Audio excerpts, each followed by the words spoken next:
Oke, hari ini kita masuk ke tema 8.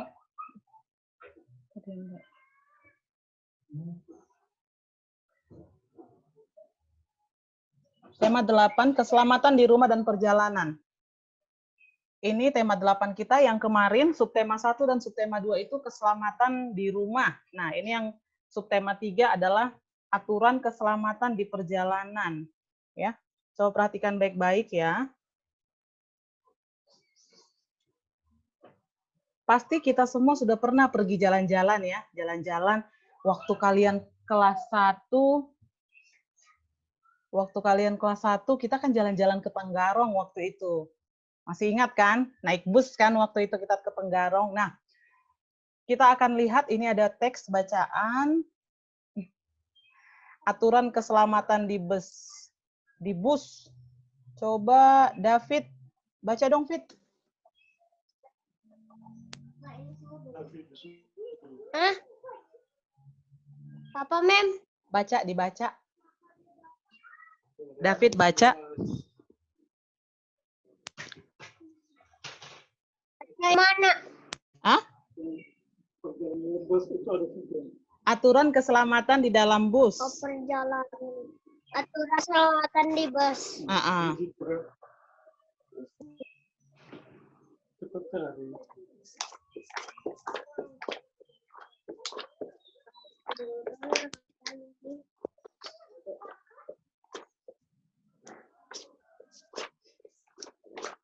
Ayo, Fit. Nggak kelihatan ya, Fit?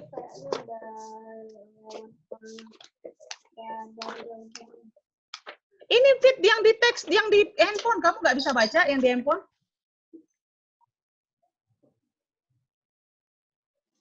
Bisa nggak? Kelihatan nggak?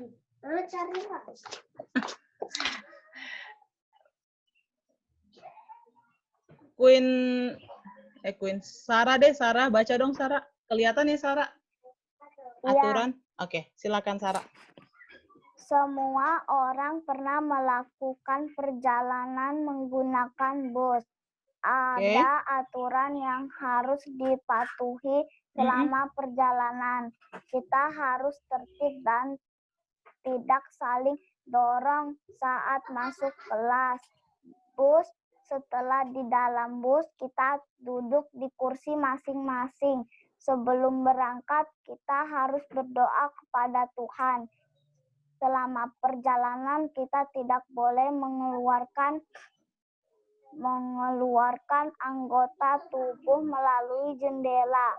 Aturan-aturan tersebut harus selalu kita patuhi dengan baik. Aturan dibuat agar penumpang selamat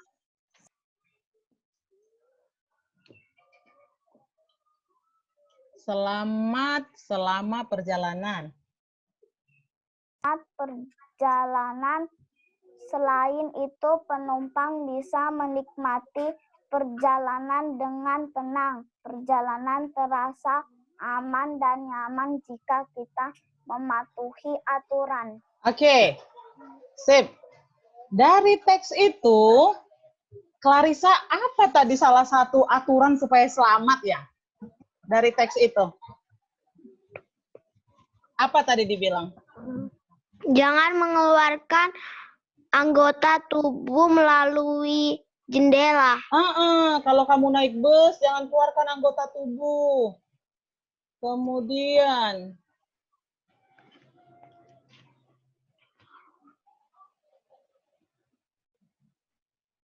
Ceril, apalagi Ceril? Supaya selamat dari teks itu tadi, apa lagi ya yang harus dilakukan? Apa aja aturannya?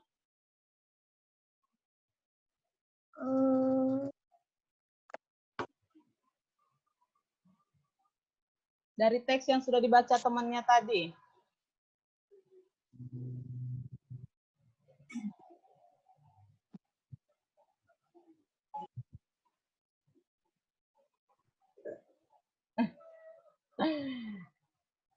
Temannya baca juga ya. Alejandro, apalagi Alejandro yang harus dilakukan atau aturan supaya selamat di bus Alejandro?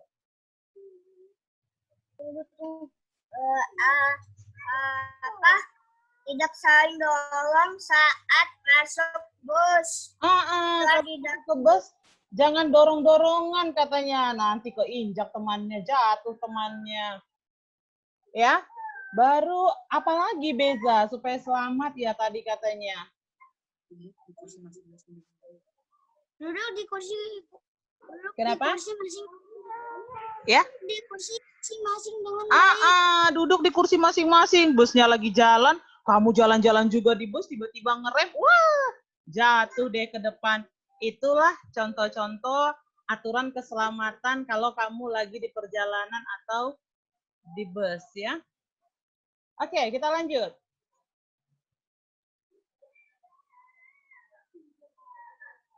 Nah, selain kalau kita jalan-jalan ada aturannya.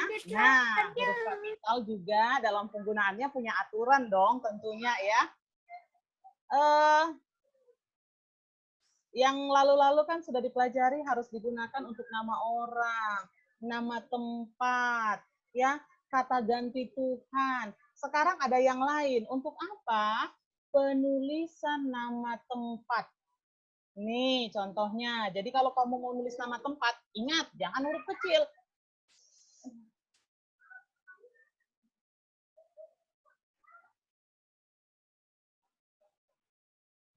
Contoh, kelas Ale mengadakan wisata di Pantai Depok. Lihat nih P-nya. Nih, Pantai Depok. P-nya huruf besar, D-nya huruf besar. Ya, keluarga Uni berlibur ke Pulau Bali. P-nya huruf besar, B-nya juga huruf besar.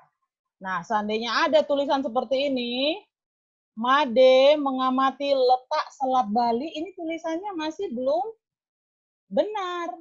Karena dia masih menggunakan huruf kapital di tempat, belum menggunakan huruf kapital pada nama tempat ya, pada nama tempat. Lihat S-nya ini.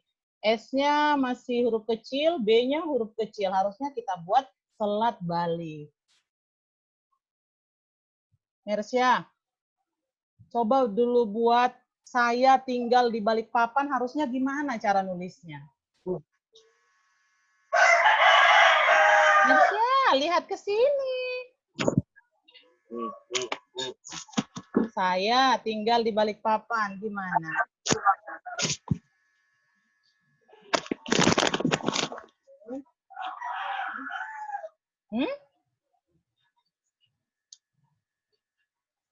S-nya huruf besar, D-nya besar.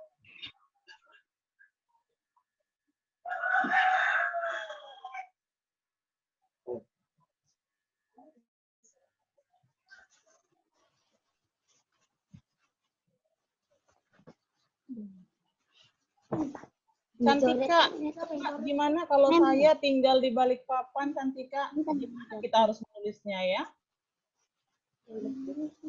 Kok unmute sendiri deh Cantika, dan kamu kok nggak kebuka mic-nya ya? Oke, ayo Cantika, gimana cara buatnya ya? Saya tinggal di Balikpapan, harusnya kita buat gimana?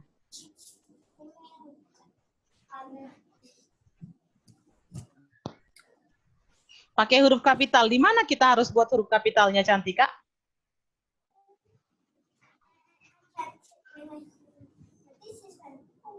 B. Ya, di huruf B-nya ya, karena Balikpapan itu adalah nama tempat.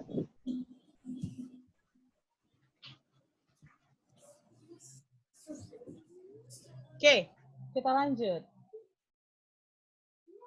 Nah, selain di nama tempat, aturan apa lagi yang ada dalam penggunaan huruf kapital? Aturan pengguna, oh ini udah singkatan ini ya. Nah, selain aturan kapital, aturan dalam penulisan kalimat juga ada tanda titik. Tanda titik yang biasanya kamu sudah tahu itu tanda titik diletakkan di akhir kalimat ya. Nih, semua akhir kalimat ini harus ada tanda titiknya. Berarti kalimatnya sudah berakhir, ada tanda titiknya. Tanda titik selain itu digunakan juga pada penulisan singkatan nama orang. Singkatan nama orang harus ada tanda titiknya. Contoh, kalau dia di akhir kalimat, ini contohnya ya, minggu pagi ayah meminta Eko membeli jagung bakar, titik. Itu artinya satu kalimat dia. Nah, kalau singkatan nama orang nih contohnya, Eko membeli kepada tetangganya yang bernama Pak M. Pak M itu ada kepanjangannya, jadi karena dia nggak panjangkan, dia cuma tulis Pak M, titik, Pak M, titik, Budi, M Budi. Mungkin namanya Muhammad Budi ya, atau apa gitu ya. Kemudian bisa juga ini, toko Pak M Budi, nah ini ada nama panjangnya ini, tapi karena dia disingkat, dikasih tanda titik. Dan dia dibuat huruf kapital titik ya, terletak di perempatan dekat rumah Eko.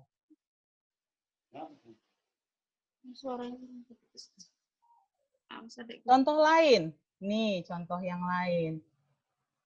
Namanya Mem, Anike S. S-nya apa ya, Clarin? Clarin, S-nya apa?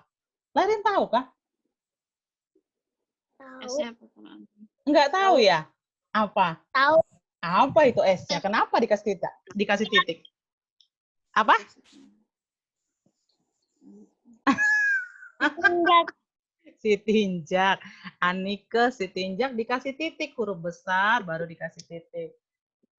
Oke, kemudian yang lain.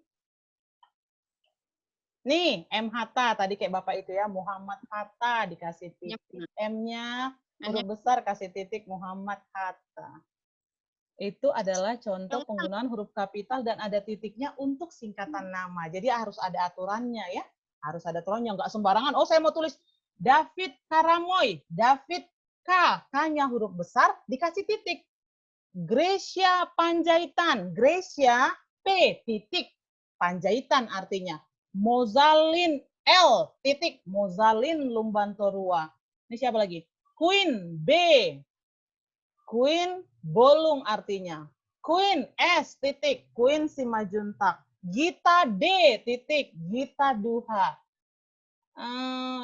Saya Siga apa ya? Sigel L, Sigel Lumunon ya. Sigel L. Kemudian Sirilio R ya, Rompas ya. Sirilio R titik Rompas. Itulah contoh-contoh yang lain ya. Nah, nih, kalau sudah tahu penggunaan tanda titiknya, sekarang ada lagi aturan yang lain. Penulisan jalan. Bagaimana kalau kita menulis jalan? Jadi kalau ada singkatan di jalan, sama seperti nama orang. Kita buat huruf besar, tanda titik, baru nama jalannya. Ini contohnya ya, Eko dan Ayah melewati jalan Wejon menuju lokasi pesta. Wejon kita bingung apa jalan Wejon. Nah, jadi supaya benar dan tahu, Eko dan Ayah melewati jalan W titik. Nah, W titik John menuju lokasi pesta. Kemudian ini lagi, lokasi pesta berada di jalan Ayani. Ayani kayak sama aja dia kalau nggak dibuat tanda titik. Maka kita perlu kasih di jalan A. Ahmad kali ya. A titik, kita tidak panjangkan, Yani. Jarak jalan W John, nah ini juga belum dikasih, masih salah. Jadi yang benarnya jarak jalan W titik John dan jalan A titik Yani cukup jauh jalan Ahmad Yani-nya. Jadi dikasih titik kalau ada singkatan ya. Disingkat dia dikasih titik dulu untuk besar, baru dikasih titik. Itu aturannya ya. Oke. Kita lanjut. Nih contohnya. Ah, ini alamat sekolah kita nih. Kapten P. Pierre Tendean. Kapten Pierre Tendean. P-nya disingkat. Oke, aturan apa lagi yang ada? Aturan dalam waktu. Selain aturan di bus, aturan di dalam penulisan kalimat, huruf kapital, dan juga tanda titik, aturan dalam waktu. Kalau yang lalu kita sudah pelajari, satu hari itu ada 24 jam, makanya ada jam 11, 12, 13, 14 kalau pakai 24 jam, atau ada jam 1 malam, jam 1 siang, ya itu. Sekarang kita belajar satuan waktu yang lain, ada juga satuan waktu selain jam. Apa itu? Nah, kalender. Kamu punya kalender, ada dekatmu yang punya kalender dekatnya, boleh lihat. Ada kalender kan di rumahmu. Selain dari waktu itu, ada lagi waktu yang lain, yaitu per hari. Nih, hari di kalender itu semua sama. Ada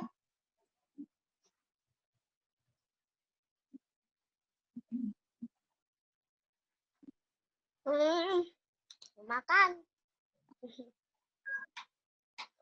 ada berapa hari, Rafael?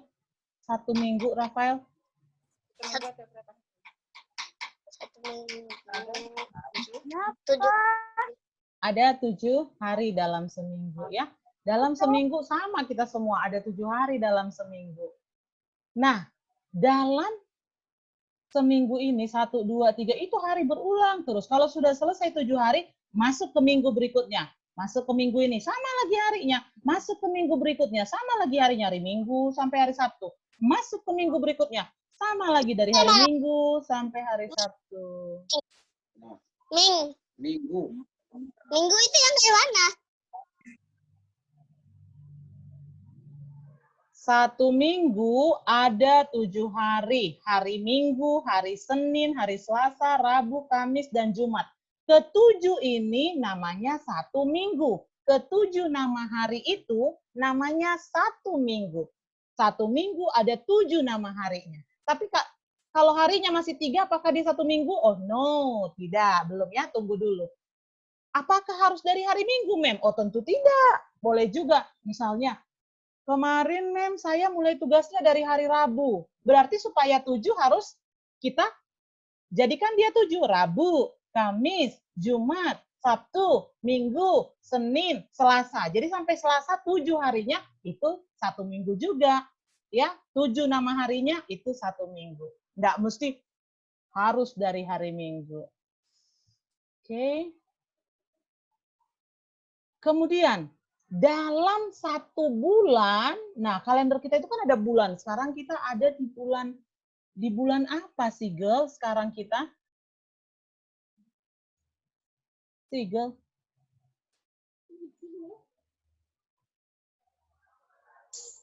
Bulan apa kita sih, girl, sekarang? Bulan Mei. Kita sekarang ada di bulan Mei. Loh, kenapa sudah ke bulan? Ya, kita sudah di bulan karena setiap dihitung ya, setiap 4 minggu, nah ingat tadi 1 minggu itu 7 hari. Setiap 4 minggu berarti 4 dikali 7 ya, karena berarti 4 kali 7 sekitar 28 atau 30 hari. 1 minggu, karena ini dirata-ratakan aja ya, 1 bulan itu ada 4 minggu. Ada juga yang 5 minggu, tapi dirata-ratakan. 1 bulan itu ada 4 minggu rata-ratanya. Ya, ini 1, 2, 3, 4. Walau ada di beberapa yang 5 atau lebih. Itulah hubungan satuan waktu dari hari ke minggu. Ingat ya, bahwa satu hari itu 24 jam. Itu hubungannya ke jam. Nah, satu minggu itu ada 7 hari. Leo, kamu Mem kasih tugas kemarin, Leo, Mem nggak bisa buka. Coba buka dong, Leo, suaranya. Leo, buka suaranya dulu, unmute. Mem, unmute nggak bisa. Ya. Sudah? Oke, Leo, Mem kemarin kasih tugas daftarkan perbuatan baik dalam 2 minggu. Berarti dalam berapa hari, Leo? Mem suruh kemarin 2 minggu, berarti berapa hari yang diambil? 1 minggu tadi berapa hari? 7. Berarti kalau 2 hari? 14 hari ya. Kalau 2 minggu berarti 14 hari. Oke, kita lanjut.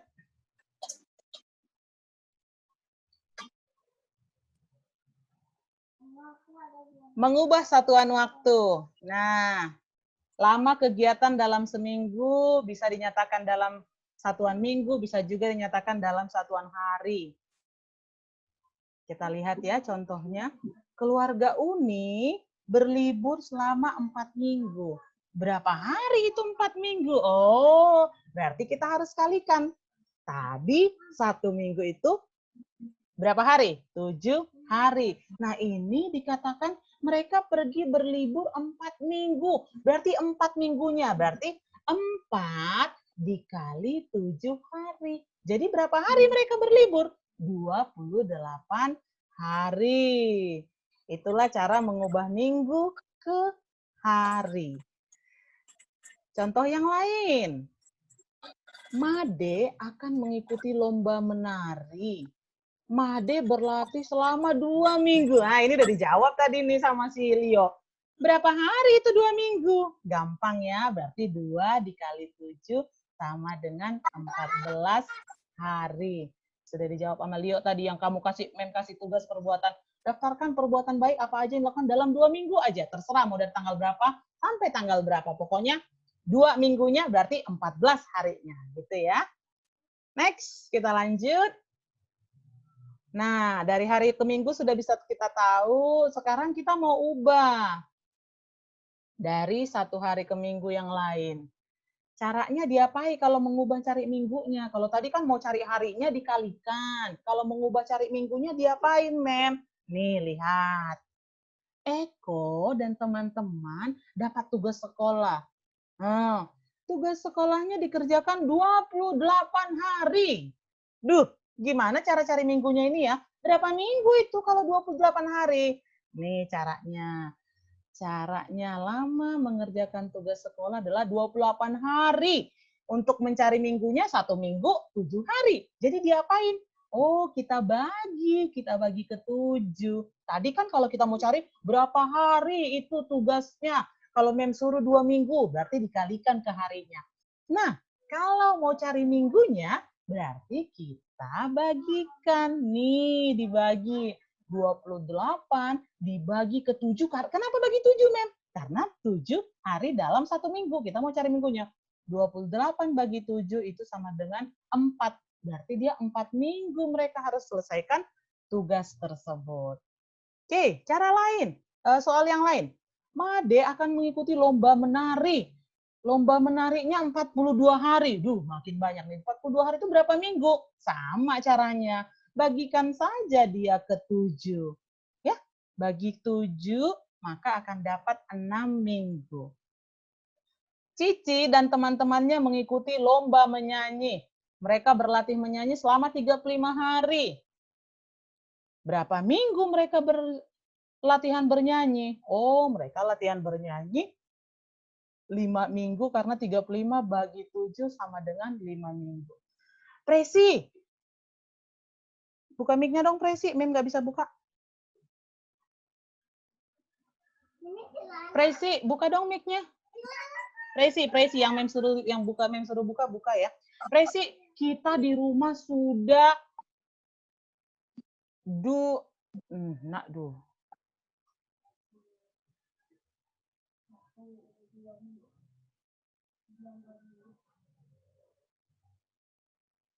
56 hari. Kalau itu dicari minggunya sudah berapa minggu ya, Presi? Nih, 28 tadi 4 minggu. Kalau 56 berarti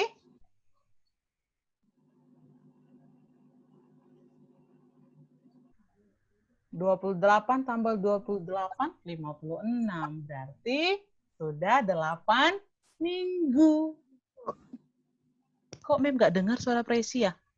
Berapa minggu Presi? 8 minggu. 8 minggu.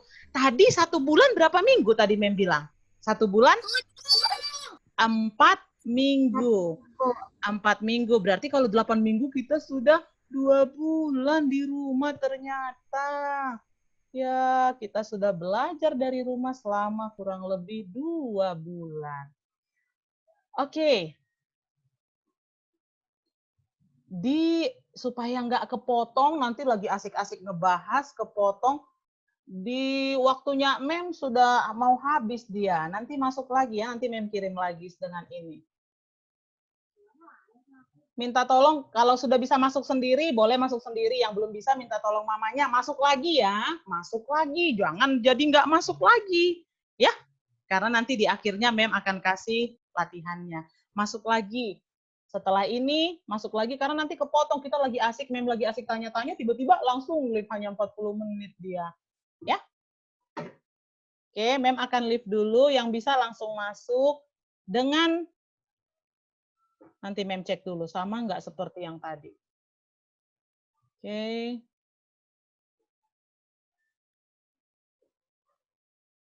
Masuk lagi ya, yang sudah bisa masuk sendiri silakan masuk ya. Jangan pergi, kita belum selesai. Kita masih setengah jalan. Kita akan masuk lagi. Sebentar, Mem live dulu.